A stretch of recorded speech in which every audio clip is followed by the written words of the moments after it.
Thank you again for being here. My name is Jonathan Ingram, and I'm the Executive Director of Chattanooga Faith Work Culture, and we're honored to host this Lunch and Learn series. We are so thankful for Clear Story Arts for opening up this beautiful space for us to have this event. It's been fun to we've been doing this Lunch and Learn series on reimagining work, and it's been fun to be in different spaces that fit the topics that we're talking about. And I'm so thankful to be in a beautiful art gallery with some beautiful art for this conversation today. Chattanooga Faith Work Culture is a nonprofit in Chattanooga, and our mission is to equip Christians to be agents of kingdom renewal in the places God calls you to be, in your work, your communities, and your neighborhood. And we do lots of different things. We run 2 distinct fellowships, the Chattanooga Fellows Program for recent college graduates. Some of our alumni, we're checking you in at the door. Thanks, y'all, for doing that. We run the Main and Market Fellows for established professionals in town to think about what it means to honor God in their work through a lens of the gospel, and there's a handful of alumni of that program in this room as well. We run events for entrepreneurs in town under the umbrella of Faith-Driven Entrepreneurs. So we're doing 4 networking events a year, and we've just started a group of 16 entrepreneurs that are going to meet for 8 weeks straight to go through a study on what it means to honor God in their work. And then you are at our Lunch and Learn series. Right now, every other month we're putting on an event. In our 2022-2023 Lunch and Learn series topic is reimagining work. And we picked this topic because over the last few years, a lot of you have probably moved from one job to another. The pandemic forced us to step back and rethink the work we did and what we were up to. If you are in your own job, you've probably been rethinking why it matters. And so in our Lunch and Learn series, we are trying to slow down and take a handful of topics and think about what does it mean for the gospel to inform the type of work that we do. And so we've talked about all kinds of things, and I'm so excited today to talk about what does it mean for us as believers to reimagine the arts.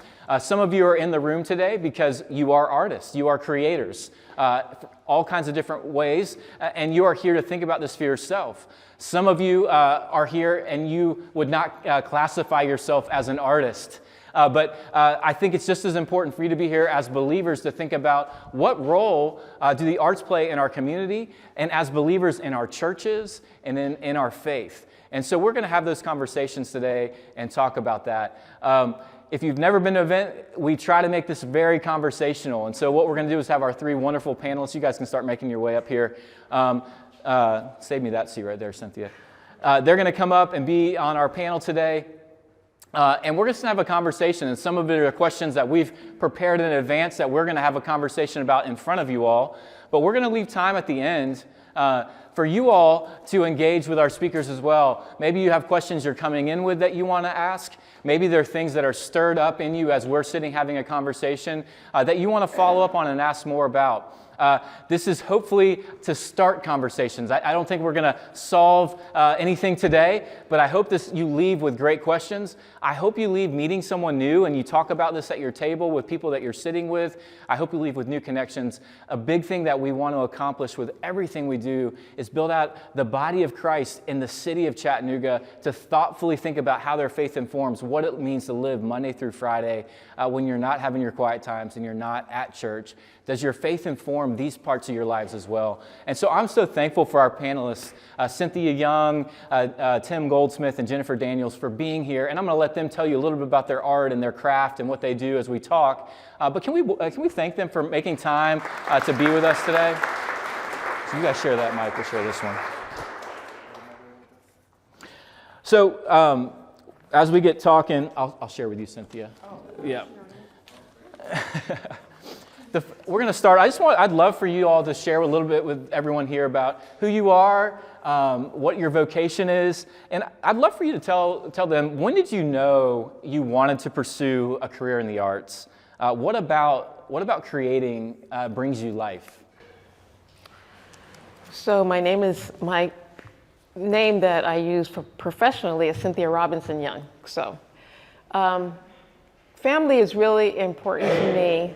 I grew up in Newark, New Jersey, and moved to California after I graduated from college with my husband, started a family, and that's pretty much where my writing really came to fruition. Understanding, so Covenant is a Reformed college, And so I started thinking more about what I look like in the world. So it wasn't separate, like I'm an artist and then I'm other things, but I had to integrate that into my whole life.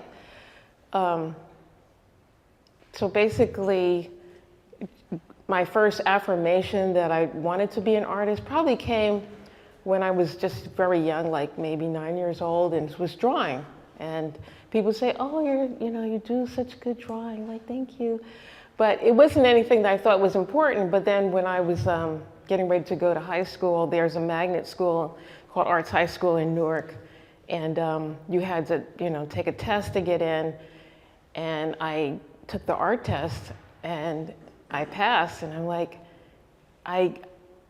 this is really, it really meant something. It wasn't like just me doodling, but it was something that was going to push me forward. And then ending up in Arts High School, majoring in art, and then finding out also that I got affirmation as a writer.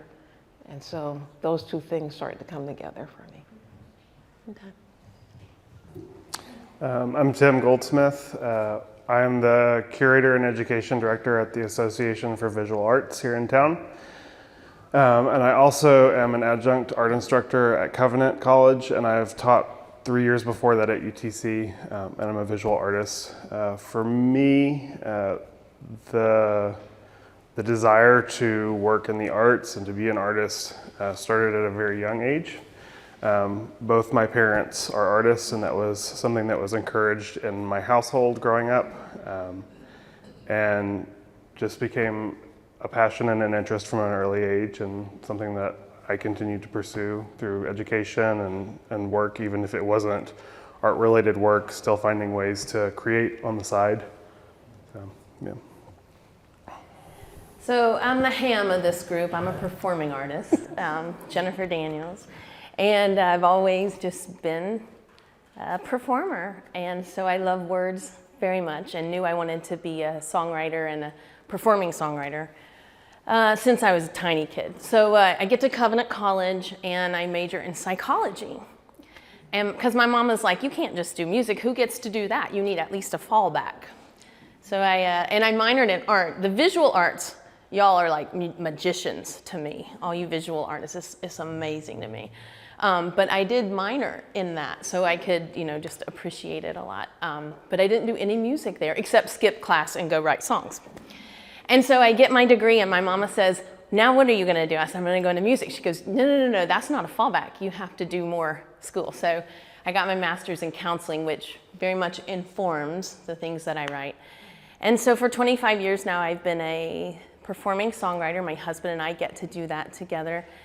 And when we had twins, 14 years ago now, really slowed down the tour bus, right? We're on the road constantly until then. And just kind of had to figure out how to, now what? We want to stay rooted in music. We want to continue our heady adult music, which is so important to the world. But we also got involved in kids music at that time. And so I became a teaching artist with UTC, and I get to go into the classrooms and help teachers use music to teach what they already need to teach. And then at 45 years old, I broke my Achilles tendon for no reason. I was just standing still. But this led to some good pain meds and writing my first novel. So, so that's kind of my gamut. Songwriting, teaching artist, and now writing these stories for folks. That's great. Well, so before we start jumping into y'all's crafts in particular, who, if you had to name an artist, someone that you look up to, that you respect their work, who would that be? And what about them makes what they do excellent in their craft? What do you look to as someone that you look to as a model for that? And what is excellence when you look at what they do? This was my hardest question. It really was. Well, because even though I was writing, I didn't have direction until the Black Arts Movement, which was in the early 70s. And I was in a bookstore in Harlem, and there were these books out, and they were poetry books, and I'm like, what is this? And so I picked one up. It was Sonia Sanchez. And I opened it, and I'm like, wait, what? You can write this kind of thing and it's poetry? I thought poetry was Robert Frost and those guys, and that was it. So to find out that there was someone that was, telling my stories. And so getting into to that whole Black arts movement with Sonia Sanchez, Nikki Giovanni, and then my favorite, I have to say, Toni Morrison is my person.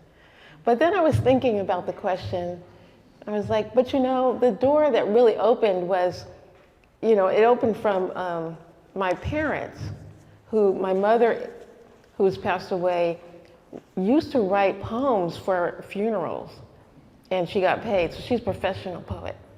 And so she opened that door of writing. She loved to write. And then my father was a jazz musician. So I felt like I always had some kind of artistic influence in my family, and I just want to give them props. There are actually several artists, both at large and locally, that I admire. I admire my parents for their kind of faithfulness in their practice. But one particular artist is actually sitting in this room, and it's Ray Padron over there at the table. Is somebody that I respect and admire a lot, and who asks really good questions, is attentive to the world around him and things that are happening. He's good with students. Y'all are really blessed to have him as a teacher. And his work is really like phenomenal sculpture.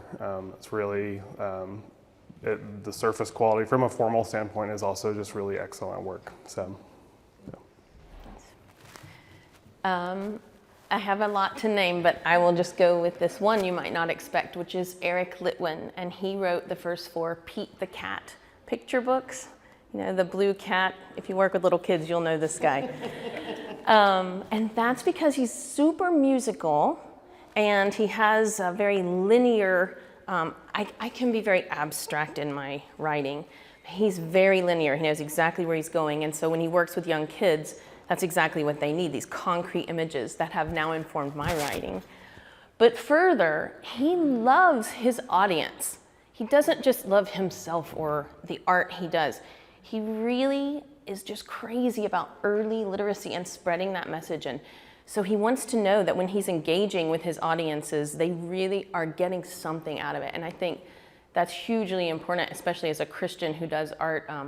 I prayed for you guys. Like, I prayed for everybody coming here today. I pray for my audiences in concert and my kids when I go to class. I just really love them. So Eric has helped me kind of get out of myself and say it's not about you, it's about the people that you're interacting with. Thanks y'all for sharing that and give us a little sense of what drives you and what you're doing. But a big thing that's a part of your life and why we're doing this panel even is that you're all people of faith, that your belief in Jesus Christ is an important thing to who you are. And as you think about your art, this is just a big, broad question. We'll get more specific as we go. What is the ways that your faith is helping shape the work that you do? How does that show up in the craft that you're pursuing? See, these are big questions, right? I like, you guys come answer these questions. Well, I grew up during the civil rights movement. My family was deeply involved in that. My mother went to the March on Washington. So I kind of grew up hearing the stories that my family went through migrating to New Jersey, the trials and tribulations that they were still going through being African Americans. And I think that that's really influenced my writing. So I come from a really big family. My father, one of my grandmothers had 19 children. So I have lots of cousins, lots of aunts and uncles. And so I write a lot about family, and I write a lot about how racism and injustice has affected them. And because there's no way that I could escape these stories, It's just part of the fabric of being in our family. And then moving to, and then being in an interracial church growing up, coming to Covenant and being involved with New City Fellowship, which also had the focus of helping the poor and social justice. They've really, I think that's been the main influence in my work. Oh, sorry. Oh, I got kind of wrapped up in what you were saying.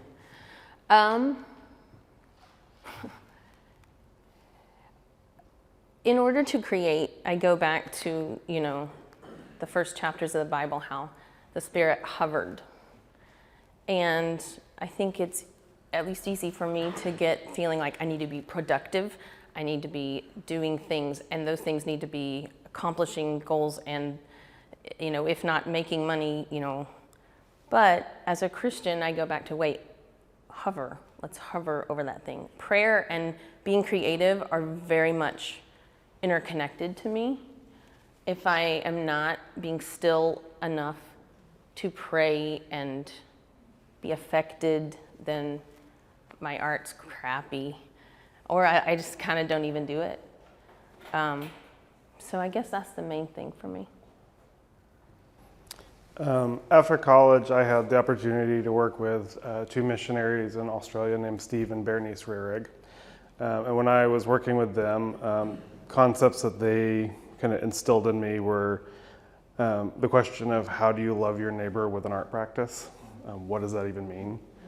And in the last decade since that time, both in my studio, which I've had a break from for a couple years, but I'm getting back into, whether it's curating an exhibit or teaching in my classroom, really helpful place to come back to if I'm feeling stuck or if I am working through something, praying through something, just deeply involved in art is the first and greatest commandment that Jesus talks about in the New Testament. And anybody in this room, what was the first greatest commandment? It's a pop quiz. Love the Lord your God. And what was the second? There you go. And for me, a helpful way to think about art is the content of one's heart and soul and mind mixed with material or performed on a stage or hung on a wall or written in a book or in poetry that a neighbor is going to have to interact with. And so that's a really helpful framework for me to ask that question of what is the thing, and also who is the neighbor that's coming to interact with it. You all have not only been personally walking with Jesus and that informing your personal work, but you've also all been plugged into church communities and a part of that. As artists, how have you seen your art viewed in a church context? And my specific question to that are, what are some of the misconceptions that we often have that you've seen be part of the church and how we view the arts? Do I always have to go first? No. I go. Honestly, could go for so long about this question, but I'm going to keep it brief. So I actually grew up at New City Fellowship as a kid. I attend the mission, Chattanooga now. In my 20s, had the opportunity to work with a bunch of artists at one of the New City churches, which was a multilingual, multicultural space. And one of the really exciting things about that is that visual art and visual culture can be a really useful tool when language is a barrier or when there are just cultural differences or life experience differences. There's a way to communicate and a way to interact on kind of an even field. So there was a really cool opportunity at one of the churches that I was at there was an exhibit space, and there was a installation actually that Ray Padron built that was a cross that had a place for artists to put installations. And that was a really exciting opportunity as an artist. And at the risk of getting a little too academic, at the same time, from a visual art standpoint, growing up in a Protestant Reformed context, there's this thing that happened called the Reformation, and then there were some other things that happened with like iconoclasm and like getting rid of kind of Catholic concepts of icons and things that were considered idolatry. And a lot of my experience I've observed in certain ways trickling down into my current context is there's a lot of, without debating the merits of that, there are a lot of skills that came with that of engaging visual culture that kind of were lost in the church. And so sometimes there's this question of like, what does art even have to do with it? Like, why is it even important to faith or to life, or what role does it have in the church? So I've had like kind of a spectrum of experiences in that context. So I think sometimes Christians come to art like this. And there's a bit of a defensive posture to things that are very sensual. And you know, goodness, I understand why. The heart is deceptive, and it's easy to get carried away. But I think if we allow it to affect us, we know truth, right? We've got truth. I look out, I see Sammy. She does the worship at her church. I took over, when she got that promotion, I took over her little church at Rock Creek Fellowship, the smaller campus up on the mountain.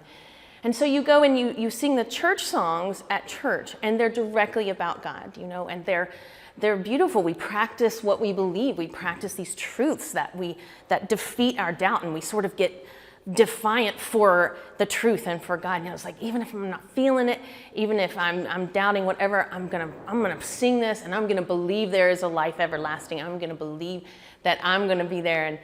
And so those church songs are so perfect and so beautiful. But I also want the church community to come alongside the songs that I write that are angry, you know, that are just sort of, or sexy, or, you know, all those beautiful sensual things that God has given us as gift, and like reclaim all those things, reclaim sex, reclaim wine, reclaim all this stuff, and put it in its right context under God. I would like better, and I do have like Bob Bosworth sitting back there. I do have kind church members who come along with me, and they get it, and they're like, yeah, go with the arts, you know. But there are still a lot of people who are just like very scared of, maybe they don't know how to approach it. And it's probably our job to say, but wait, let's approach, just like we approach different books of the Bible because they're different genres, let's go to different forms of music and know they're not all hymns and direct gospel messages, that they're artistic. That was a long answer. And yeah, piggybacking off of that, there's definitely a war going on in the writing community that we all go through as personal writers.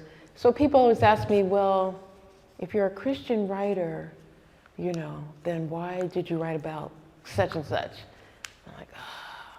So, you know, my view is that, you know, it's all comes from God, and I have a Christian worldview. So it's hard when people say, well, I only read Christian books. And I'm like, So, you know, so that means, when are you going to write a Christian book? And I'm like, I just did, you know, so I think that's a struggle in the church, is trying to figure out how, as Christians, we engage the culture and infuse ourselves, if we haven't been taught it, you know, into our work. And that my dear grandmother-in-law, who has like books and books, but they're not mine because they're Christian books. So, yeah. Just a follow-up question on all of your answers there. Can you tell us a time where, because you're earnestly describing to us that your faith is informing what you're doing, even if it doesn't have the language we normally associate with that, or looks like what we would normally associate with that. Can you give an example of a time in a church context or with other believers that you felt seen in your art? Felt seen.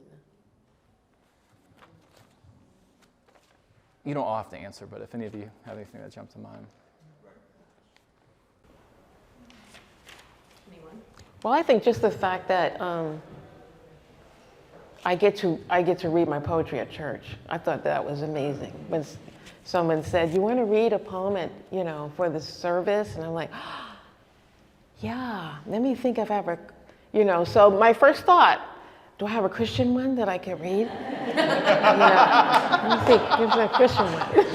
And I was like, no, I'm just going to read this because this is about me and God. And, I didn't specifically say it, but it's fun. And it was received really well. And it really encouraged me. So. There is an example in my art that it would be entirely too long to get into right now, so I will talk about another experience that was not my art, but it was an art conversation that happened in church, and it actually was at New City when there was an art installation.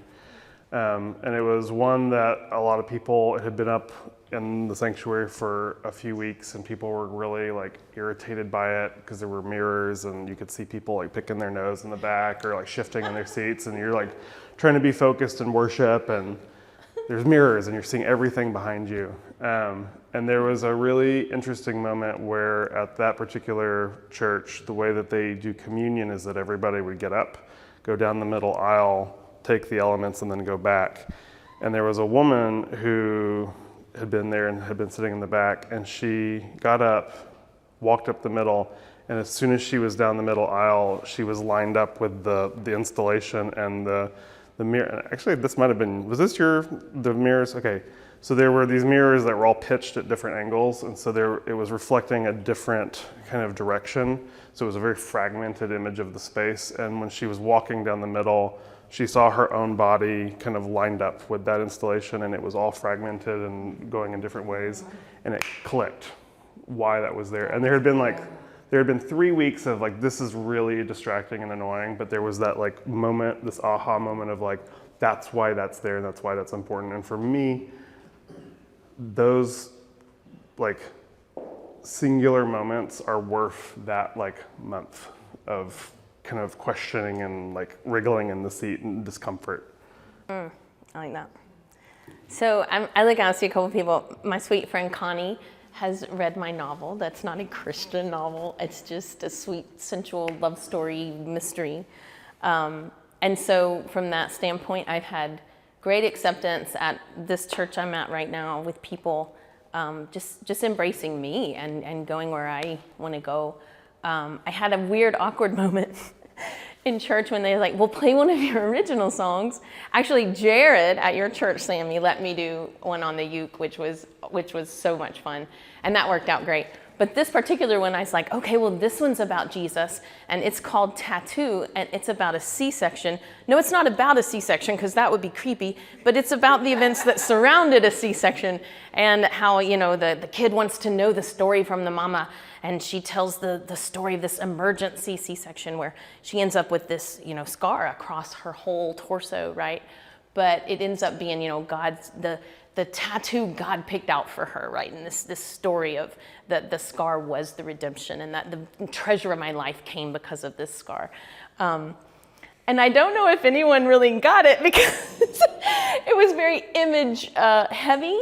And it was just this really crickets moment after I was done singing it, and I was like, never again. I was so afraid. But I bet where I am now at church, they would let me do that one, and they would even let me explain it beforehand. Thanks, y'all. That was on the fly, those stories. Thank you. So there's a theologian, Walter Brueggemann. I love this quote from him. He says, every prophet is an artist, and every true artist is a prophet. And I shared this quote with y'all a few weeks ago. I'd love for you to share with folks, what does that mean to you when I read that? So every prophet is an artist, and every true artist is a prophet. What about that resonates with you and your craft? Well, my husband and I were talking about that, and we just kept going till we just stopped talking because we couldn't really wrap our head around it. But one of the things that came out was the whole idea of that sort of everyone can be, I don't know if every prophet is an artist, but a prophet would be someone a definition would be someone who tells their worldview about whatever it is that they're creating. But it doesn't have to be that they're a true prophet. So we were bouncing that whole thing around. Like a true prophet would really reveal who God is, what the world looks like for real, and that would come out in their art. And a false prophet could also tell their quote unquote truth, but it doesn't reflect the real truth of God. Then we got around to other stuff. I can't remember it all. So it was interesting because I think that's what I'm attempting to do with my work, is to tell the whole truth about God. And one of the things that I've come out of is being a Christian school teacher. And I have a son with Down syndrome who was born during a time when Christian schools were not yet open to kids with Down syndrome or intellectual disabilities. But so people would say, well, why? So just put him in public school. Like, why do you want him to go to, a Christian school? And I'm like, well, I want him to learn the truth about God. And hopefully in the school that I put him in, that's reflected not only in the Bible classes, but in the math classes, to see the order of the world as God has made it, in the English and everything. And why should he not know that? So I like that idea of a true prophet being someone who really reveals God in their work. I would say the same exact thing. You say truth, you say it unabashedly, you look at the world and you give the honest reflection. Whatever inspires you to write about it, that's the thing you go for, and you describe it to the best way you can and make the best art you can. And if it resonates with people, then they can see that angle of truth that maybe they weren't open to before. And I'll add to that too. I mean, when I read like the Old Testament prophets, and the prophets are people that God says, I have a thing to say to a people, and you need to go and you need to say that to those people. Mm-hmm. And they would go or they wouldn't, and they'd grumble, and there'd be things that would happen. But if you ever read like the prophets, I've taught a performance art class at UTC, and that is like prime example of performance art, or some of the things that prophets were doing, like laying on their sides and like marrying prostitutes, things that the actions that had an illustrative quality that grab attention, but also were a faithful showing up to the people that God said, this is the people that I need you to go say this thing to. And not just because I want you to, but because I also, I love those people, or they need to hear this thing.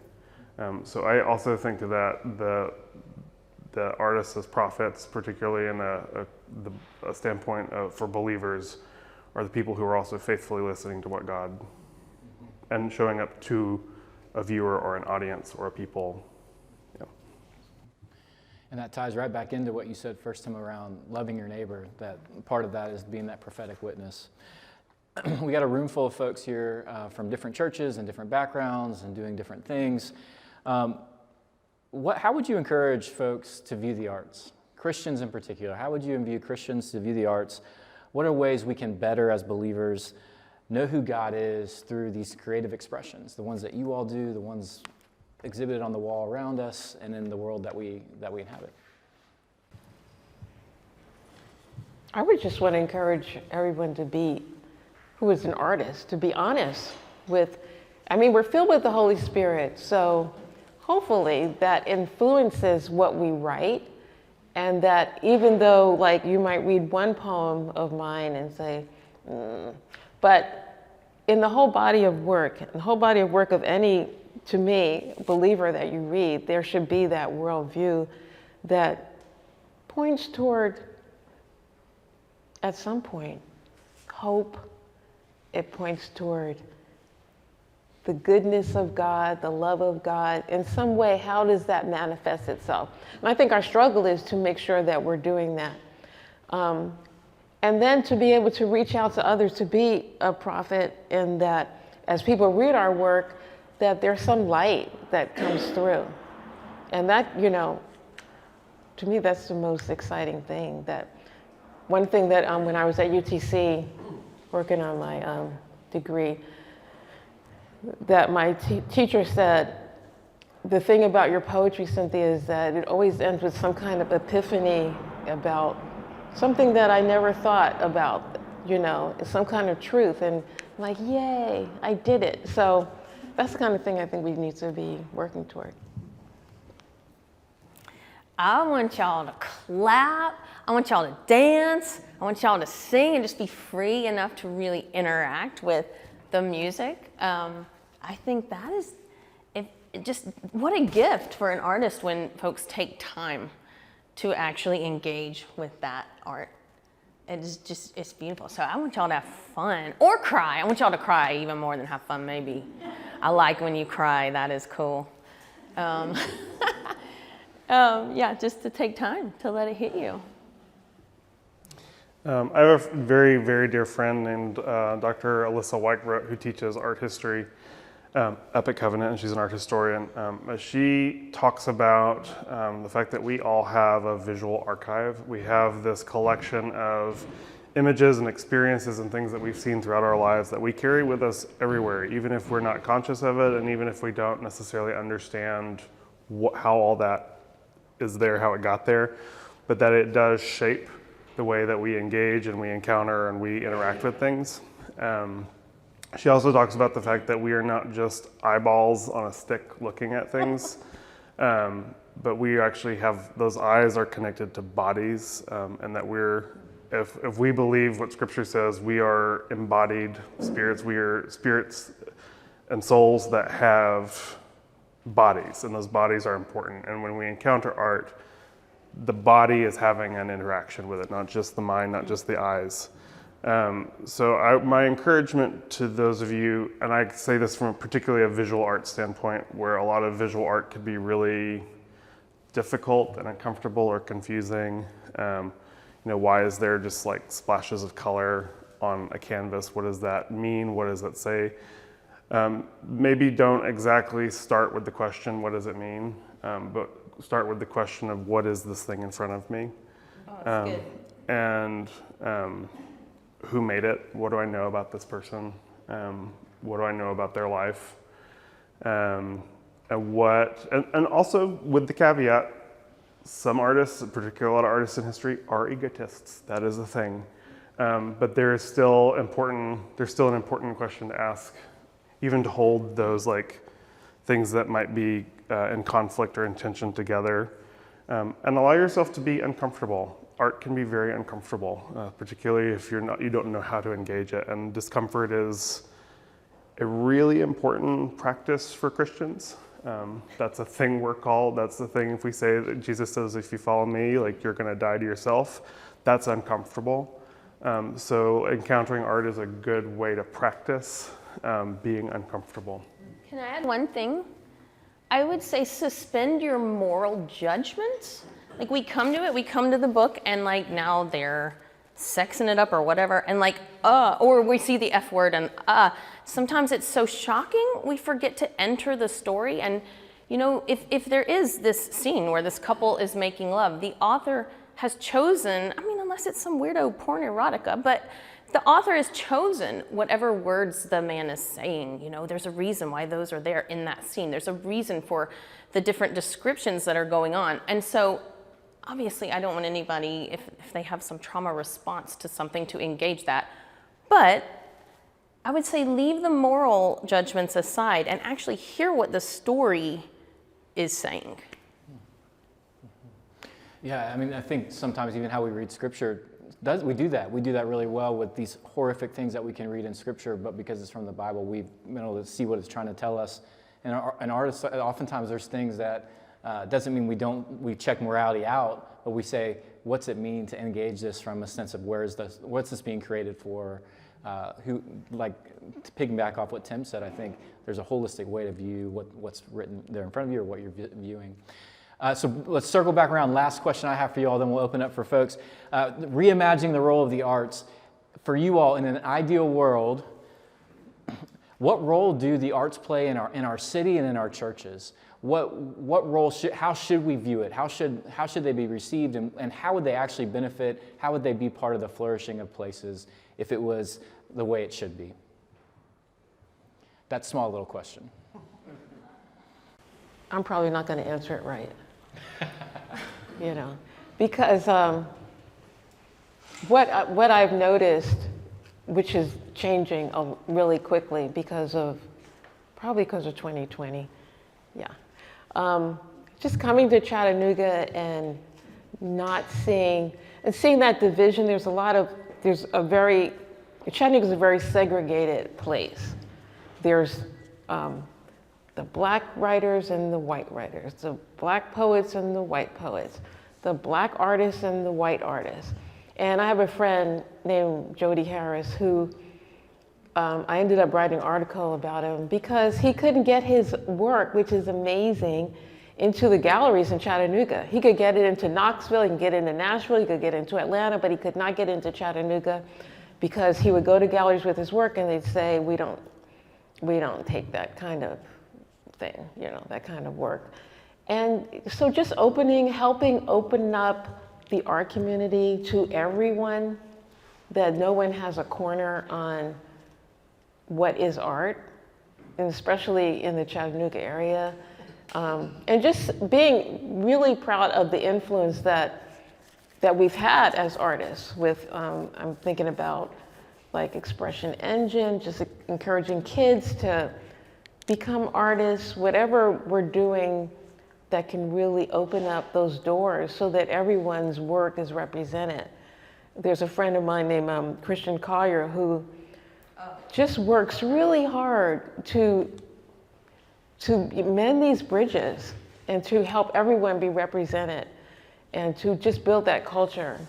And as Christians, I would hope that we would be part of that.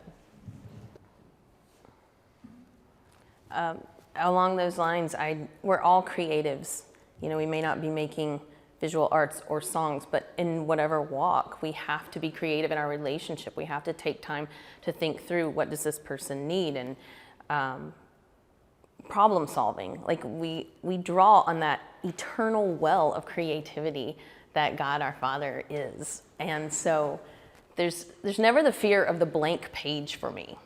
I'm always like, no, wait, I'm an image bearer. I got this endless well of creativity. And so I like to connect in those ways. I want art to be a place where everybody tries, You learn so much when you even, have you ever been to the glass blowing place and you make your little bulb? That may not be something you ever do again, but you learn so much from the process and just bringing your own creativity to it. So I love the idea of songwriting together, writing together, doing whatever in a very free way that everybody comes to be creative.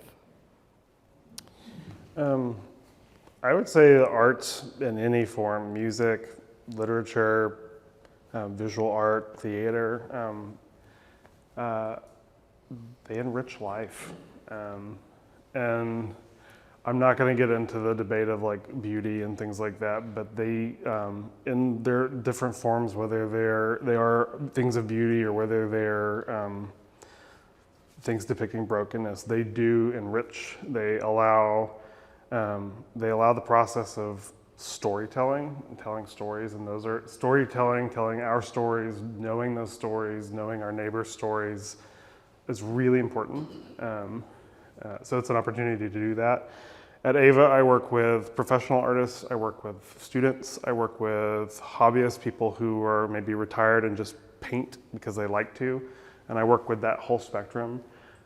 So I also think that I don't think art necessarily always needs to take the form of this needs to be a thing that keeps a roof over my head, or like because I need to pursue this as a career. And for some people that is the case. But I also like kind of what you're saying, like going to Ignis and like blowing a Christmas ornament or something, or writing a poetry, even if it's something that's not to be shared with a bunch of other people. I still think that is something like pursuing some form of creative expression, because we're image bearers made by a creator God. So that's inevitably part of what it means to be an image bearer. So like, go do something creative. Yeah. Can we thank our panelists? Can we thank our panelists?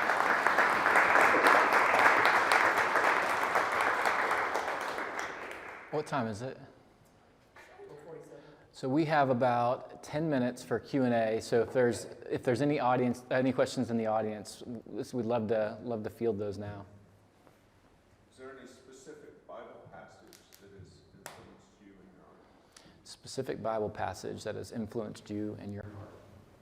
I'd say when the Spirit of God hovered over all the chaos, that word hover, as I said before, just hits me so hard. And then God created the whole universe. But first, God hovered. Well, the Word. In the beginning was the Word. And like, yes, And just the Bible really, there's just, I feel like we're not homeboys or whatever, but the whole thing about the Bible being so filled with poetry and that the Word became flesh, and I feel like we're part of that. It's kind of fun. The entire book of Ecclesiastes. I'm a weirdo. That's my favorite book of the Bible, just because when there is doubt and there's a lot of big things happening, it gives you the answer of like your like chief end is to like love God and follow His commandments. It gives you the answer of like how to move forward in that. For me, that is just a really helpful book. Thank you so much. You all talked a lot about needing brokenness and having an audience interact with the creator. So what criteria, if any, do you use to evaluate what is actually appropriate to show to the community? Good question. I actually do have an answer to this. I thought you might. I put my curator hat on. Can you say the question again? So the question was, what is the criteria for what is appropriate to show? Talking about beauty and brokenness. I actually will go back to an earlier question where you asked me about a work of art. You asked a question about a work of art where we felt seen, and I did this really complicated installation that involved a book of church government and invisible ink and a whole bunch of other things. It was 180 pages, long story. We can talk about it sometime. But when it was first made and it was installed, it was in my grad school in the gallery setting, and I went to a predominantly all-women's school for grad school. The undergrad program was predominantly women, and then there were a few men in the co-ed grad program.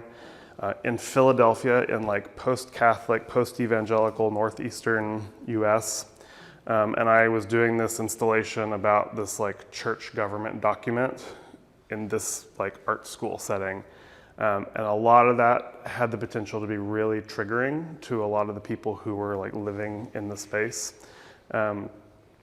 But it also was like really important to make that work because it was working through questions I had. It also was questions I knew other people around me had about particular things, and not necessarily like, is this right or wrong, but like, why don't I know about this thing? Or is that actually what the Bible says? Like any kind of number of questions. And one of the things, and I think about this as a curator, putting exhibits together, not just of my work, but of other artists' work, and I think about who comes in the space. I think one of my kind of tenets of my practice as I think about being a believer and an artist is that it's okay to ask difficult things of your audience. It's okay to ask uncomfortable things, but it is just as important to recognize their agency when they say no. And so that installation, one of the really interesting things that happened was that I got to have a little separate room. It was in a group exhibit, all my like cohort of my grad program. So we all had different things going on. And I got to put the work in a room off to the side, fully installed. There were like flashlights on the wall, little black lights that you could click to read the invisible ink. So there were multiple steps that to give the audience agency, that they could choose to walk into the room, they could choose to pick up the flashlight, they could choose to read page 1, then page 2, then page 3, up to 180, and they could choose to leave whenever they wanted to.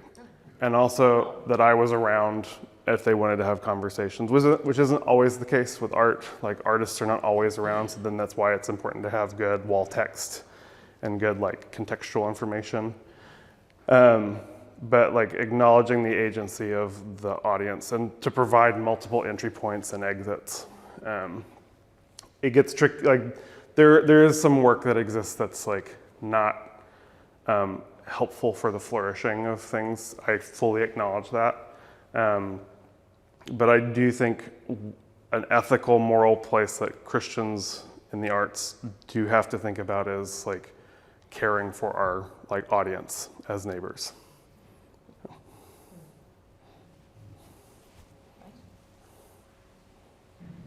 got one. Is there any emotion that's hard for you to create because of your background, your life? I mean, that you just thought it's hard to go to try to create that emotion? I found the arts the place where I could do any emotion where I couldn't in real talk. So I feel like I can almost step out of myself and go, you know, wherever. Be the evil person, be the victim. For me, I enjoy that because I kind of step out of myself to do it. So I don't necessarily resonate with that, but I could be more courageous in my real life to go into those emotions with real people.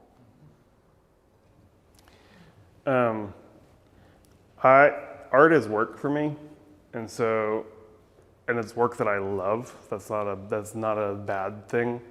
And I come from a context where there was a lot of crisis at times growing up, and so for me, art is a thing that you do to process. Like for my personal art practice is not something that I'm doing to like pay bills and keep a roof over my head. I usually cannot make in crisis.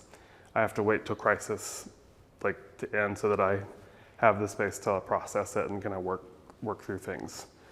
So for me, like stress isn't an emotion, but stress as a state of being is like I cannot make in duress. It has to be a thing to work through it after the fact. I want to know why you asked that. I'm going to give him the mic. That's a good one. I think life just in general, we build walls of whatever we choose the matter to be. It's in our mind something actually physical you can pick up or whatever. We just don't like to go there because actually creating that to me sometimes is the fact you're having to acknowledge that it's there, and that's the hard part. And I guess it's really rewarding when you are able to go there and people get it, and able to, like you said, cry or whatever. Because I don't think we lament enough. Amen to that. Any last questions? I'm going to do one more, yeah. I don't know if this is a question as much as a thought based on what you guys are saying, and if you guys have any reaction to this, but just in the context of like, each of you almost related to, well, I want to do something for my church, so I have to do my churchiest thing for them. But like, in my experience so far, which I'm still learning and growing, but like, I think the church has a lot of room to grow in like engaging with the elements of human emotion, that it doesn't always have to be spiritualized, so to speak. And like you see that in the Psalms, a lot of times they're just speaking to God, but like in a lot of what you guys are doing, I'm not an artist, but I know there's creativity in there somewhere. But like a lot of what you guys are expressing is like a range of human emotion, and you see bits and pieces of that in the poetry and in the Psalms and songs in the Bible, but like it seems like most churches don't engage with that very well. And like, I don't know, maybe the closest thing to the question is like, what would change, what would growth in that maybe look like? Or like, I don't know if you agree or disagree with any of those thoughts or comments, but like, I think just it's okay to be angry. We need to learn to lament. Like, those things are part of our human story that we can share with our neighbors and help them in their story and like tell the story of the gospel through those things. And I think as a whole, art in whatever form can be a great way to express those emotions and communicate and create conversations.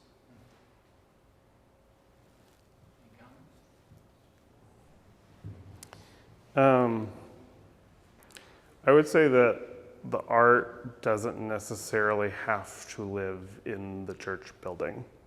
I think it's wonderful when it does. I think there are churches here in town even that like do I think a good job of making space for different kinds of art. But that doesn't mean the church needs to be an art gallery. What I think the kind of response to that though is that I think Christians need to be better at showing up in spaces where art is. whether that's galleries, whether that's a theater, whether that's on a concert or a poetry reading or something that happens in a friend's house or something like that. But like showing up in those spaces and engaging that where it exists. It doesn't necessarily need to be like formatted to fit in that, like the church steeple, sanctuary kind of thing. Great when it is, when it's there, but that's not how it has to function. I grew up on the old hymns, and they're just so language rich and just beautifully done. So I feel like there is a lot of great art musically that we embrace, even though, some of the Presbyterian church, of which I am a Presbyterian, we embrace that like this instead of, how I want to do it, wow, and playing around. That's all, just that the music is so language rich from the traditions, and I really appreciate that.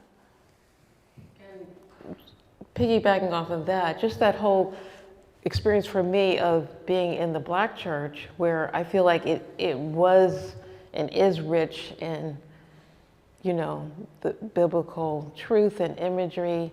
So it's probably getting it into, now that I'm Presbyterian, getting it, as you say, into the Presbyterian church, but it's definitely, I feel like, been in the Black church.